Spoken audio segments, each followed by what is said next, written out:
Hello दोस्तों, Nuwan cinema में आपका फिर से स्वागत है। आज मैं आपको साइंस फिक्शन मूवी की कहानी सुनाने जा रहा हूँ, जिसमें ह्यूमंस के एक गलत एक्सपेरिमेंट के कारण कॉकरोचेस इंसानों की तरह शेप ले लेते हैं। बिना देरी के कहानी स्टार्ट करते हैं। कहानी की शुरुआत होती है साल 2099 में, जहाँ बताया जाता है कि पृथ्वी पर ओवर पॉपुलेशन हो चुकी है। जापान, जो कि विश्व में सबसे शक्तिशाली देश बनना चाहता है, वो मार्स पर एक सीक्रेट मिशन भेजता है, जिसमें साइंटिस्ट कॉकरोचेस और घास की तरह उगने वाली मॉस को मार्स पर भेजते हैं। कॉकरोचेस इसलिए क्योंकि ये हर तरह के वातावरण में जीवित रह सकते थे। इस बात को बीते 500 साल हो चुके हैं। यहाँ हम देखते हैं कि लाइट और ननाओ नाम के लड़का लड़की को पुलिस वाले मर्डर के इल्जाम में अरेस्ट करते हैं। ये मर्डर क्यों करते हैं, कहानी में आगे पता चलेगा। लाइट और ननाओ एक दूसरे से प्यार करते हैं, लेकिन लाइट कभी ननाओ को इजहार नहीं करता। दोनों को पकड़ के डॉक्टर कू के पास लाया जाता है। कू इन्हें ऑफर देता है कि तुम दोनों अगर मार्स मिशन पर जाओगे तो सरकार तुम दोनों को मर्डर के केस से रिहा कर देगी। तुम दोनों पर कोई चार्ज नहीं लगाया जाएगा और मिशन से वापस आके खूब सारे पैसे भी दिए जाएंगे।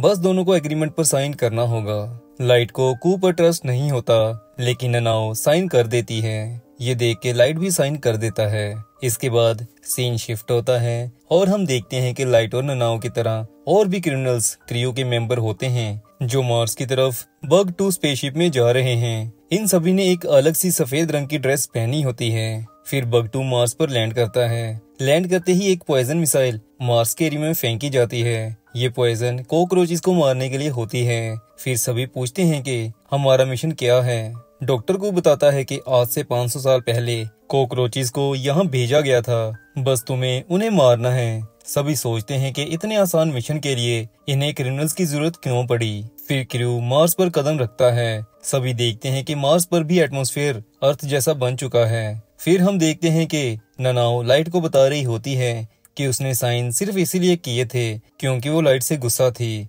लाइट उसे कभी आई लव यू नहीं कहता। दूसरी तरफ 2 क्रू मेंबर्स यामी और ओसाको कॉकरोचेस ढूंढते ढूंढते एक छोटी सी चट्टान के पास पहुंचते हैं, जहां यामी देखता है कि 3 कॉकरोचेस इंसानों की शेप में आपस में बातें कर रहे हैं। वो जल्दी ओसाको के साथ चट्टान के पीछे छुप जाता है। दूसरी तरफ एक कॉकरोच लाइट और ननाओ को देख लेता है। लाइट और ननाओ भी उसे देख के हैरान हो जाते हैं। कॉकरोच की रफ्तार बहुत ज्यादा होती है। वो जब दोनों को देखता है तो जल्दी भाग के ननाओ की गर्दन घुमा के उसे टपका देता है। लाइट कॉकरोच का कुछ कर पाए, कॉकरोच रफ्तार से वहां से भाग जाता है। यामी और ओसाको भी वहां आ जाते हैं। फिर सभी जल्दी स्पेसशिप में आते हैं। ननाओ की बॉडी को वो एक कमरे में रख देते हैं। लाइट शिप के कैप्टन से पूछता है कि उसने हमसे कॉकरोचेस वाली बात क्यों छुपाई थी।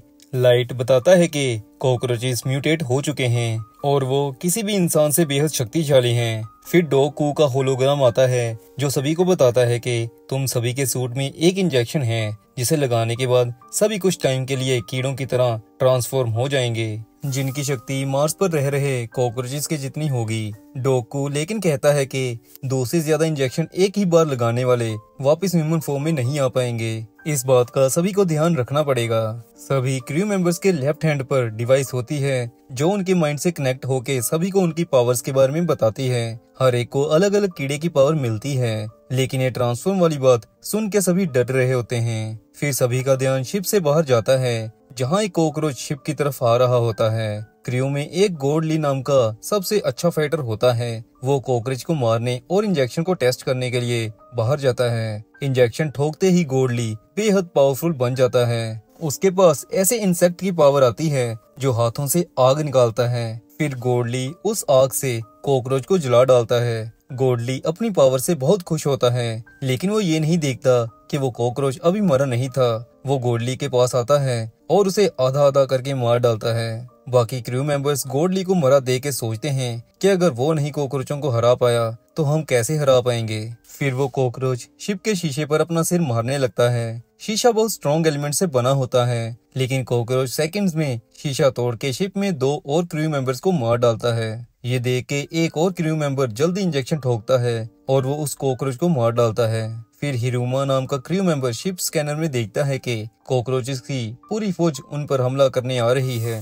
सबको पता होता है कि अगर वो इस शिप में रुके तो मारे जाएंगे। आज से 10 साल पहले भी मार्स पर इनकी तरह एक और शिप बग 1 भेजा गया था, सभी डिसाइड करते हैं कि अगर वो उस शिप तक पहुंच जाएं तो यहाँ से बच के भाग सकते हैं। कॉकरोचेस को बिजी रखने के लिए 3 क्रू मेंबर यहाँ रुक जाते हैं और लाइट को मिला के 6 क्रू मेंबर्स बग 1 शिप की तरफ चल पड़ते हैं। जाने से पहले लाइट ननाओ की बॉडी को देखता है जिसमें से अजीब सी सफेद रंग की तार निकल रही होती है। लाइट सोचता है कि ननाओ को वो बग 2 के जरिए वापस लेने आएगा। इसके बाद लाइट और बाकी रोवर के जरिए बग 1 की तरफ निकल पड़ते हैं, लेकिन बग 1 तक पहुंचना इतना आसान नहीं था। रास्ते में कॉकरोचेस की फौज इनकी तरफ आ रही होती है। फिर एक क्रू मेंबर इंजेक्शन लगाता है जिससे उसमें मुंह से आग निकालने की पावर आती है, जिसकी हेल्प से क्रू कॉकरोचेस की फौज को पारता हुआ आगे बढ़ता है। लेकिन आगे एक और सुनामी की तरह कॉकरोचेस की पलटन आ रही होती है, जिसे देख के क्रू की 2 लड़कियां इंजेक्शन ठोकती हैं और बाहर तीसरे क्रू मेंबर की हेल्प करने जाती हैं। लेकिन इस बार कॉकरोचेस के साथ टक्कर के कारण रोवर पलटी खा के गिर जाता है। जो 3 क्रू मेंबर्स रोवर के ऊपर होते हैं वो नीचे गिर जाते हैं। रोवर के अंदर क्रू मेंबर्स बेहोश हो जाते हैं, लेकिन रोवर ऑटोमेटिक मोड पर खुद ब खुद चलने लगती है और नीचे गिरे हुए क्रू मेंबर्स को पीछे छोड़ जाती हैं, जिन्हें बाद में कॉकरोचेस मार डालते हैं। रोवर में जब बचे हुए 3 क्रू मेंबर्स को होश आती है तो उनमें एक मेंबर यामी लाइट से पूछता है कि तुमने किसका मर्डर किया था जो यहाँ आना पड़ा। तब बैक स्टोरी दिखाई जाती है जहाँ ननाओ को उसका स्टेपफादर बुरी तरीके से मार रहा होता है। लाइट उसे रोकने की कोशिश करता है, लेकिन ननाओ गुस्से में आके अपने स्टेपफादर को मार डालती है। बाद में लाइट ने खुद इल्जाम अपने ऊपर ले लिया था। फिर लाइट यामी और मोरिकी बग 1 के पास पहुँचते हैं। वहाँ दिखाया जाता है कि एक कॉकरोच डॉक्टर कू के साथ बात कर रहा होता है। अब कॉकरोच कैसे इंसानी भाषा बोल सकता है ये आगे पता चलेगा। इधर तीनों को बहुत सारे कॉकरोचेस घेर लेते हैं। फिर तीनों इंजेक्शन लगाते हैं जिससे इनमें पावर आ जाती है। जिसके बाद वो कॉकरोचेस को एक एक करके मारते हैं, लेकिन कॉकरोचेस की संख्या बहुत ज्यादा होती है। फिर लाइट और यामी एक डोज और इंजेक्ट करते हैं। दूसरी तरफ बग 1 शिप में एक कॉकरोच बंदूक से एक क्रू मेंबर को मार डालता है, लेकिन बाद में उस कॉकरोच की बॉडी को फाड़ के एक क्रू मेंबर उबारी निकलती है। असल में यही वो क्रू मेंबर होती है जो कॉकरोच की खाल में पृथ्वी पर इंफॉर्मेशन भेज रही थी। इसकी पावर कॉकरोचेस के माइंड को कंट्रोल करने की होती है। ओबारी और हिरुमा मार्स पर कॉकरोच एग लेने आए होते हैं, जिसकी हेल्प से डॉक्टर कू ने अपनी एक आर्मी तैयार करनी थी। मार्स पर कॉकरोचेस को साफ करना तो एक बहाना था। हिरुमा के पास ऐसे इंसेक्ट की पावर होती है जो कभी भी मर नहीं सकता। अगर वो मारा भी गया तो उसके ऊपर थोड़े से पानी से वो दोबारा जिंदा हो जाएगा। फिर ओबारी और हिरुमा को एक एग मिल जाता है। दूसरी तरफ कॉकरोचेस की पलटन को मारने के बाद लाइट और बाकी देखते हैं कि एक ड्रोन उनकी तरफ आ रहा है, जिसमें से डॉग कू की आवाज आती है, जो इन्हें मार्स पर आने का रियल रीजन बताता है, और ये भी कि हिरुमा और ओबारी को एग मिल गया है और वो तुम तीनों को यहाँ छोड़ के वापिस अर्थ आ रहे हैं। बग 2 में ओबारी हिरुमा से पूछती है कि तुम्हारी क्या स्टोरी है यहाँ आने की। हिरुमा बताता है कि वो एक गरीब फैमिली से बिलोंग करता है। उसने एक रिसर्च की थी जो इन्हें अमीर बनाने वाली थी, लेकिन जिस कॉलेज में रिसर्च की थी उस कॉलेज के एक प्रोफेसर ने उस पर रेप का झूठा इल्जाम लगा के इसे कॉलेज से बाहर निकलवा दिया था, जिसके बाद मार्स मिशन पर जाने की इसे ऑफर मिली थी। तभी ओबारी देखती है कि अंडे में से ट्विन कॉकरोचेस निकल रहे हैं। इन्होंने सोचा था कि अंडा अर्थ तक ऐसे ही रहेगा, लेकिन ऐसा नहीं हुआ। ओबारी फिर से उन कॉकरोचेस को अपनी पावर से कंट्रोल करने लगती है, लेकिन ये कॉकरोचेस इवोल्व हो चुके थे, जिसकी वजह से वो ओबारी को मार डालते हैं। हिरुमा शिप लॉन्च कर देता है। शिप को उड़ता देख नीचे कॉकरोचेस अपने पंख फैला के उड़ने लग जाते हैं और शिप को क्रैश करवा देते हैं। ये शिप बग 1 के नजदीक गिरता है, जिसके बाद लाइट और बाकी दोबारा कॉकरोचेस से लड़ने लग जाते हैं, लेकिन कॉकरोचेस अब पहले से ज्यादा पावरफुल बन चुके थे।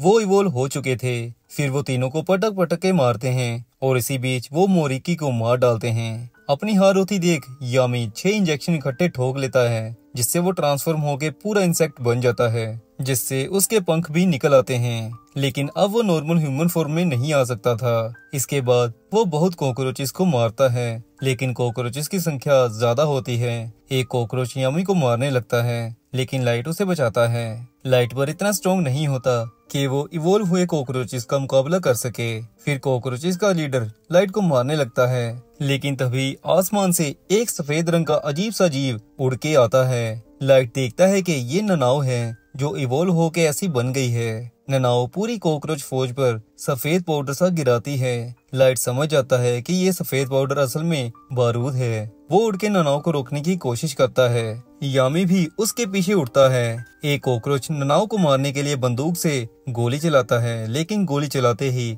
बड़ा धमाका होता है जिससे सारे कॉकरोचेस जल के राख हो जाते हैं। धमाके के कारण ननाओ भी मारी जाती है, लेकिन यामी लाइट को बचा लेता है। धमाके के बाद जब लाइट को होश आती है तो वो यामी के पास आता है, जो कि अब इंसान बन नहीं सकता था। फिर थोड़े टाइम बाद यामी सांसें छोड़ देता है। इसके बाद घायल कॉकरोचेस का लीडर लाइट को मारने आगे आता है, लेकिन लाइट उसे मुक्का मार के नीचे गिराता है। पर लाइट इस बार लीडर कॉकरोच को छोड़ देता है, उसे मारता नहीं। फिर लाइट बग 2 शिप में वापस जाता है। डॉक्टर को ने हिरुमा की सच्चाई लाइट को बताई होती है। लाइट गुस्से से शिप में चढ़ता है। फिर वो देखता है कि सामने हिरुमा बंदूक लेके खड़ा होता है। वो लाइट की तरफ गोली चलाता है, लेकिन गोली लाइट को नहीं कॉकरोच को लगती है। असल में हिरुमा लाइट को बचा रहा होता है। हिरुमा लाइट को कहता है कि मैं तुम्हें सारी बात बाद में बताऊंगा, अभी हमें मार्स को छोड़ के वापस जाना चाहिए। बग 2 में एक छोटी स्पेसशिप होती है जो 2 बंदों को कैरी कर सकती थी। हिरुमा और लाइट दोनों छोटी शिप में बैठते हैं, जो कि मार्स से बाहर जाने के लिए लॉन्च होती है। शिप को उड़ता देख कॉकरोच दोबारा उसे रोकने के लिए उड़ने लगते हैं, लेकिन उनका लीडर,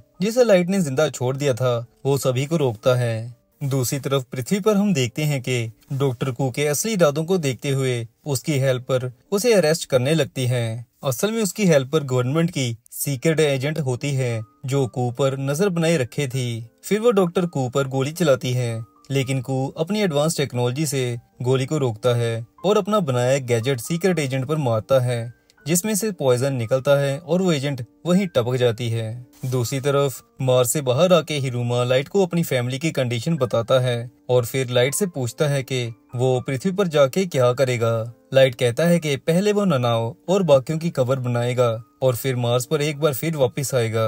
और ऐसे दोस्तों मूवी समाप्त हो जाती है। मूवी एक्सप्लेनेशन अगर अच्छी लगी हो तो वीडियो लाइक और चैनल सब्सक्राइब जरूर करिएगा।